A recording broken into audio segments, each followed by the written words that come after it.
Well, thank you. What a great audience you are, and it's just incredible for me to get here and hear all the good things that you're all doing, because language learning is really my big passion, and it's great to share the room with others who feel the same way. So before I start, I'd love to just get a sense of you as practitioners of teaching languages. How many of you sort of follow immersion methodologies? Because my sense is a lot of you do, but if I could just see by a show of hands, how many? Okay. And how many of you do the more traditional grammar-oriented method? Okay. So mostly what I'm seeing is that you're very much of the like mind as Rosetta Stone. So what I wanted to do today is talk to you a little bit about how we're trying to change the way people learn languages. Clearly, a lot of people are innovating all over the world to improve language learning. We happen to do it using a lot of technology, and I hope that that's interesting for you. But before I get into that, I wanted to tell you a little bit about me, not because I am a super interesting person, but because I've lived a life where language learning has been very important. And here's a picture of me as a young Swede growing up. You can tell that this is my Swedish face because I look like an ABBA singer or something.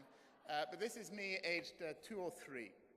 And I'm born to Swedish parents. Both of them were Swedish. And at age 2 and a bit, we moved to France. And so in France,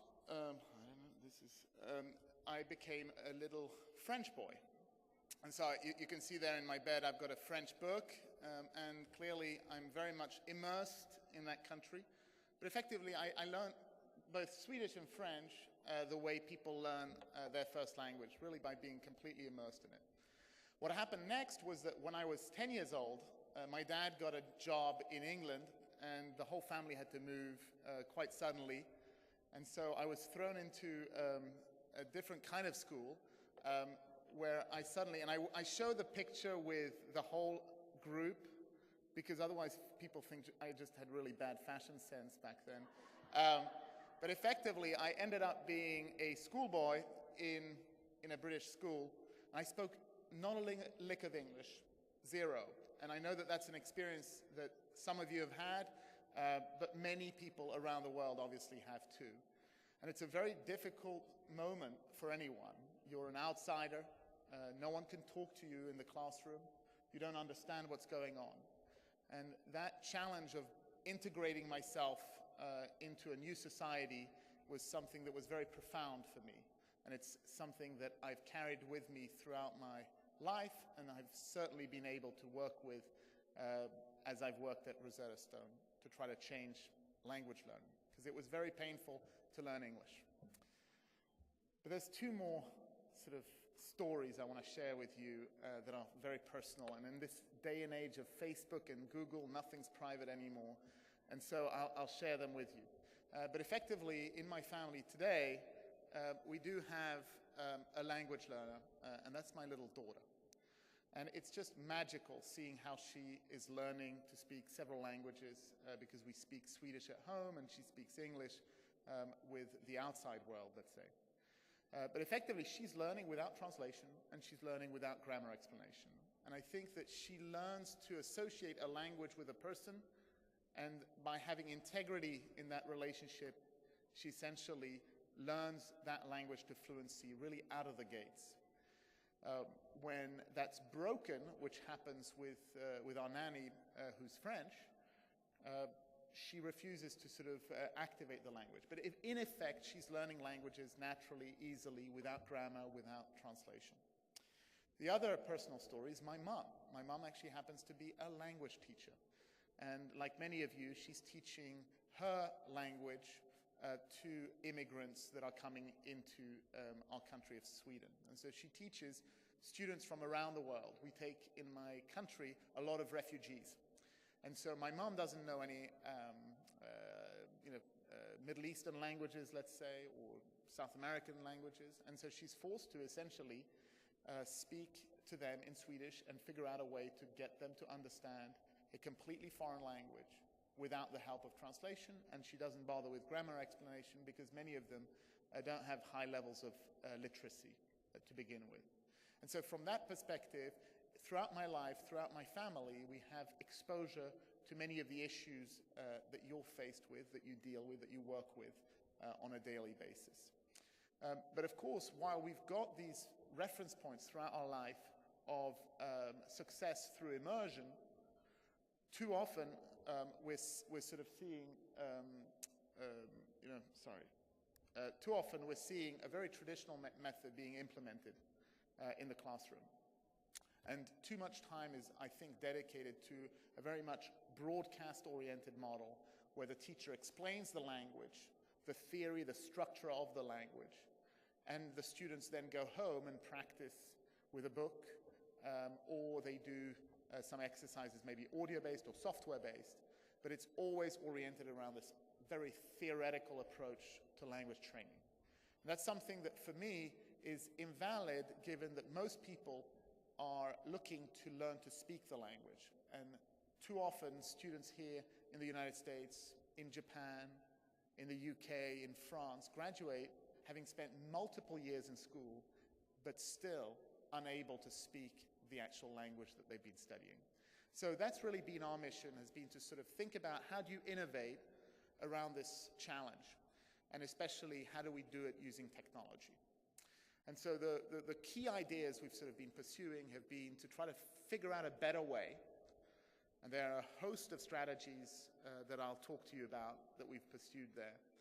But it's also been about finding a way to make it more sticky, more enjoyable, so that people have more time in the solutions. They're more self-motivated, so to speak.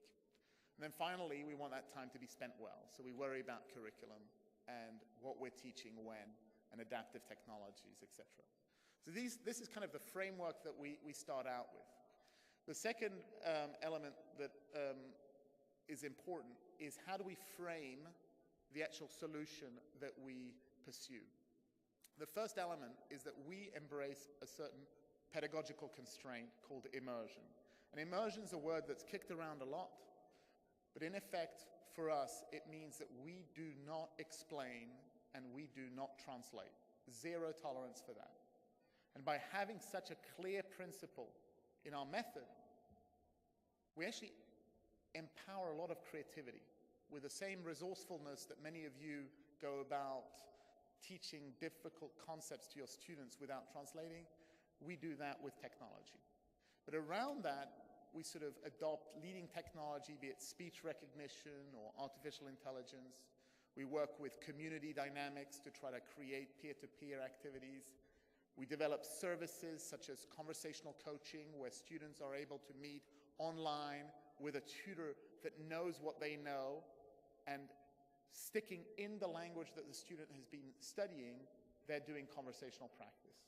And finally, of course, we're developing a very extensive content set. So within one language of Rosetta Stone, you spend literally 200 hours interactive in our solution just with a machine. And then in our Totali solution, there's an additional about 40 hours of human practice time. But it's that whole solution that is sort of our approach. I can go really technical, but I'd love to elevate a little bit more to just give you the big frameworks that we work within. And the first one is that we, by having all of these different elements in our offering, we pursue this natural method. Now, unfortunately, I didn't have time to change the content here, and many of you speak Spanish, so it won't be a fair test of the technology. But in effect, this is an Italian teaching moment in our solution, and it's very early in the product. But if you just look at that, and if you sort of see il cane è nero, and then it's il cane è bianco, and then il gatto è nero, then the fourth missing statement must be. And it's that easy. And what we're really doing is we're leveraging your natural ability. And too often we forget that it's that easy, and that we used to use that skill that you just used as children. And we stopped doing it. And we stopped doing it because we got to be more sophisticated, more adult. And I don't like that. And so I sort of return to how can we make this easier, more basic for the learner. The second element is this idea of inverting the classroom. And I know that with the Khan Academy, there's been a lot of talk about inverting the classroom, but this has really been our vision for the past 20 years. The idea was that we would change things by really looking at how the system worked today in language instruction and trying to use technology to make a difference. And if you think of the traditional language instruction class, it's typically lecture-led.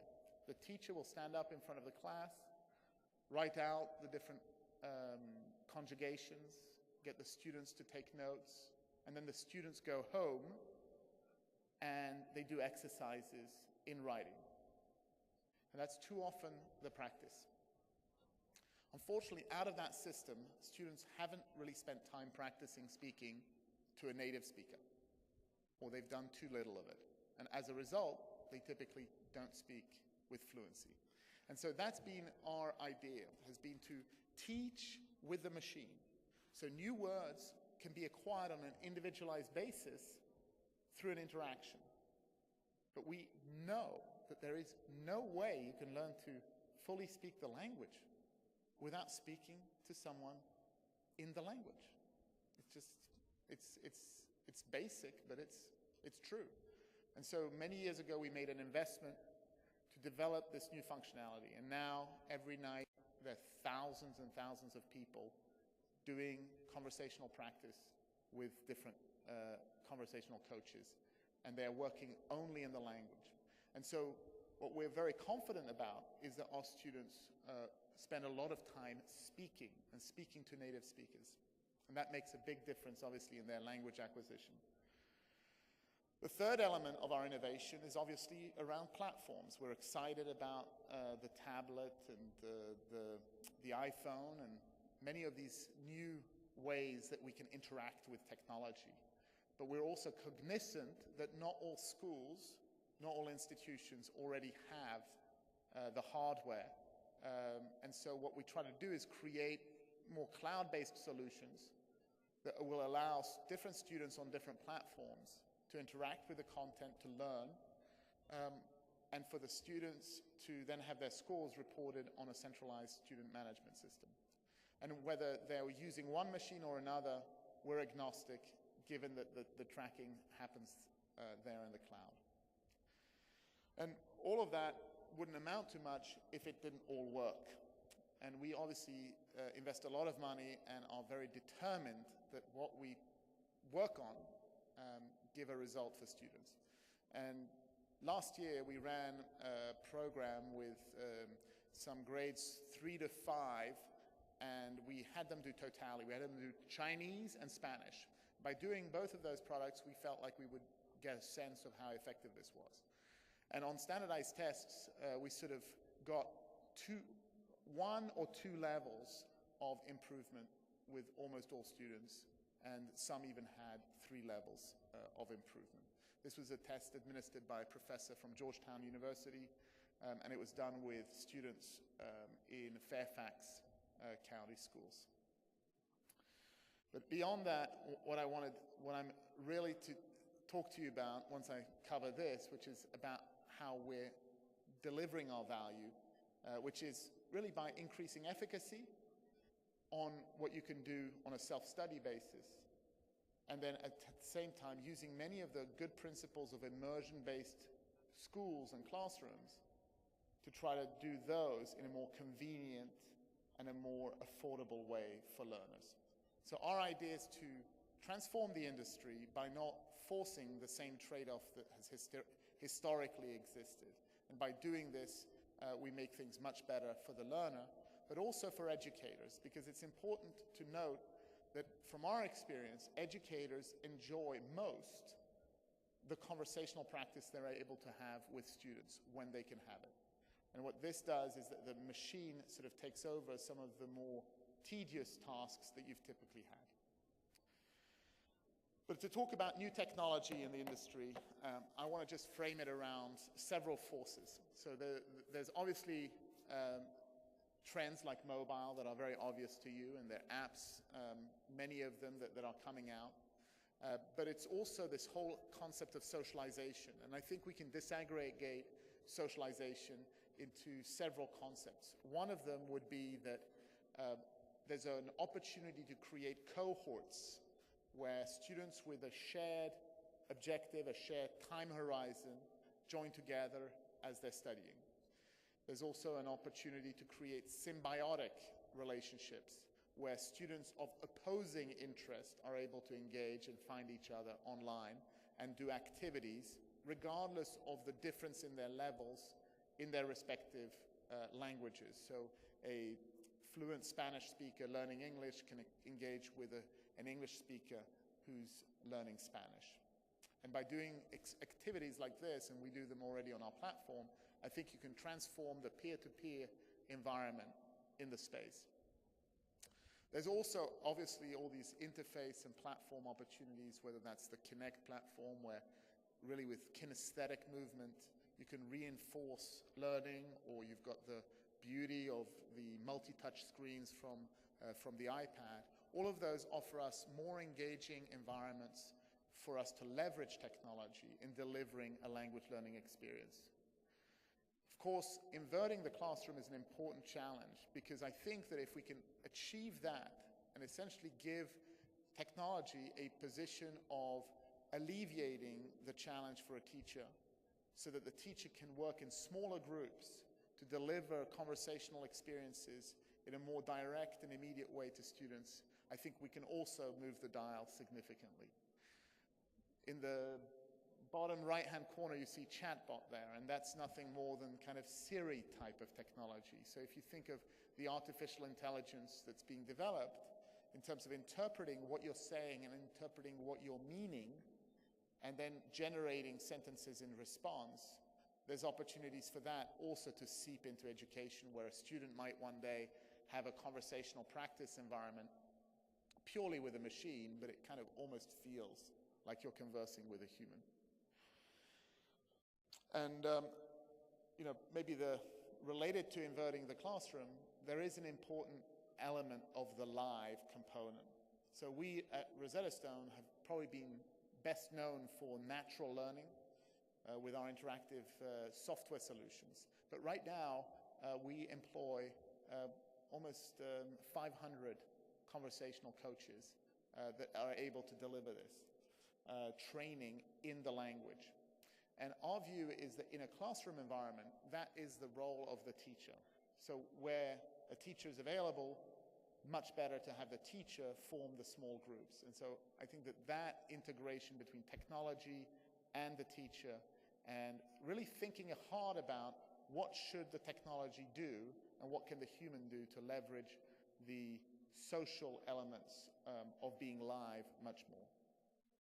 So these are the sort of big trends that we sort of evaluate and are investing in as a company, and as you evaluate the opportunities that you have for making an impact on education, I would encourage you to look at.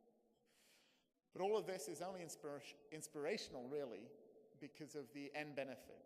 And I told you my three sort of rough stories of learning a language, the integration story of coming to the UK. But there are many others that are purely positive.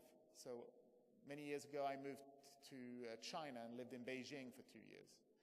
And there, that was a positive decision on my part. I wanted to discover a new world. And that's what we can do for all children. And you do that, obviously, every day in your work. But that's what motivates us at Rosetta Stone, is that we will open up the world for many other people, because we're able to operate at scale, and we make learning a language easier and more accessible for more people. So with that, I would want to thank you all for your time, for listening to me, putting up with this.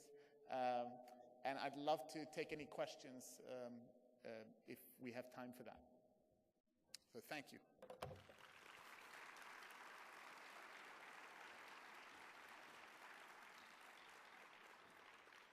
Do we do questions? Anybody have questions? Anybody have a burning question? Yep. Go ahead.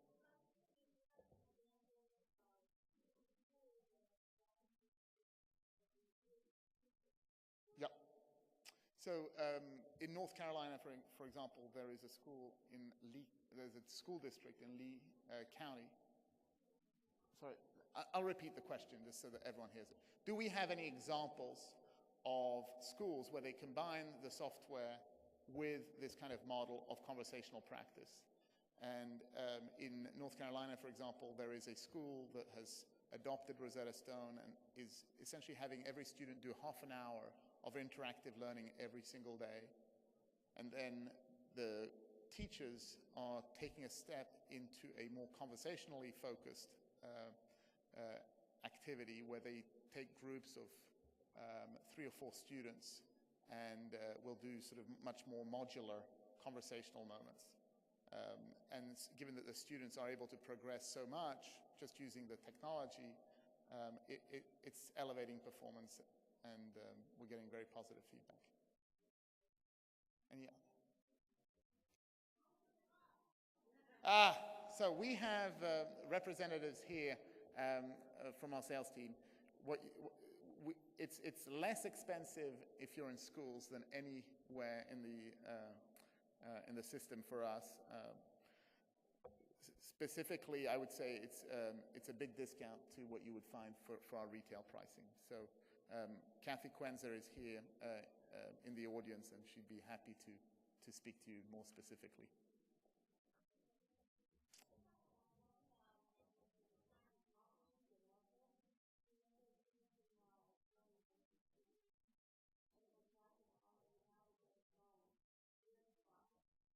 Yeah, so I don't know if you're referring to piracy.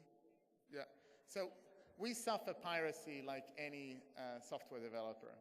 It's a big shame that this exists, because I think it's a cost that all folks that play legitimately actually suffer.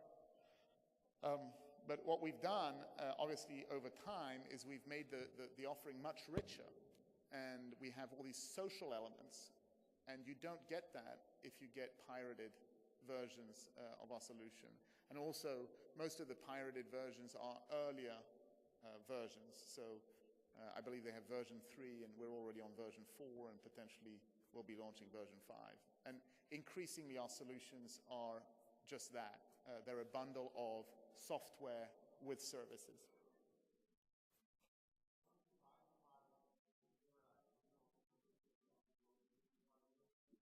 That's a great question. So how do we charge for the different components?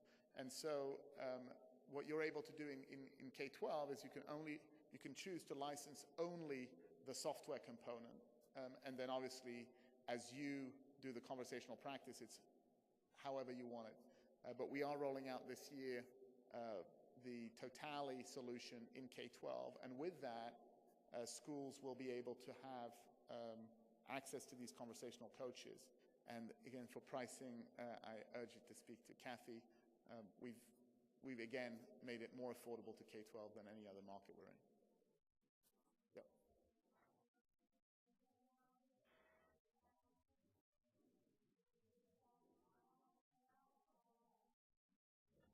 I'm sorry, it's hard.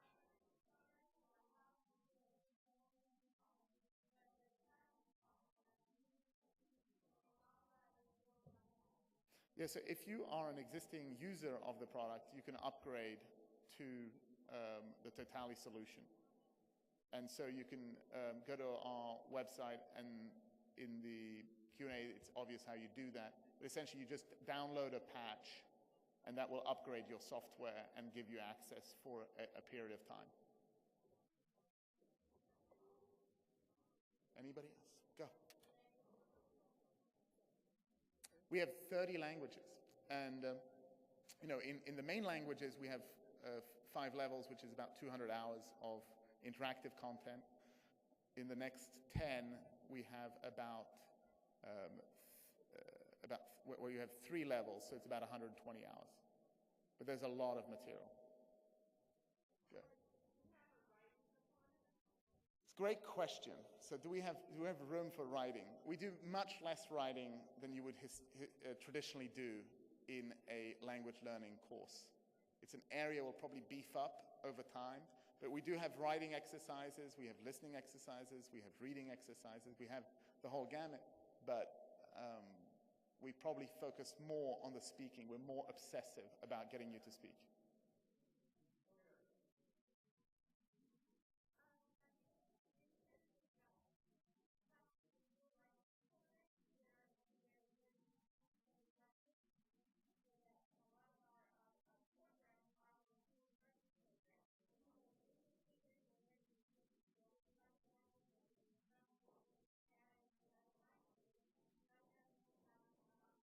Yeah, no, it's a great question. So the question is, have we had an opportunity to work with dual language programs? Yes, we have. I don't have the specific details of how it's implemented in those environments. But yes, we have, and I'm sure Kathy can fill you in on the details. Yep.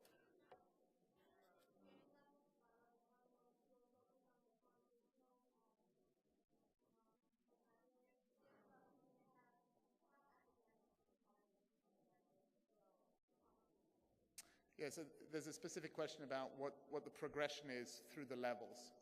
So the initial levels are very much focused on building up the framework of the language for the learner, so that we start with some basic words and then build on that to create some sort of basic tree of the language. As we go further, we're beefing up much more the vocabulary and giving you much more of a sense of the breadth of each branch in the language. And so it's less that we actually try to lift the linguistic level to more academic language, to the most advanced words in a language. We're evaluating that for English, but candidly, there's very little market for that in most languages. And yet, we're continuously reviewing our curriculum to see how we can make it even better. But I would say that our mission is to get you conversational. My sense is, if you think of the students in your schools, they'll spend thousands of hours speaking the language that they want to become proficient in. We're just 200 hours. That's kind of like 2 months. So you have to also condition yourself to see what Rosetta Stone really is, which is it's an accelerator of learning to get you to be basically conversational.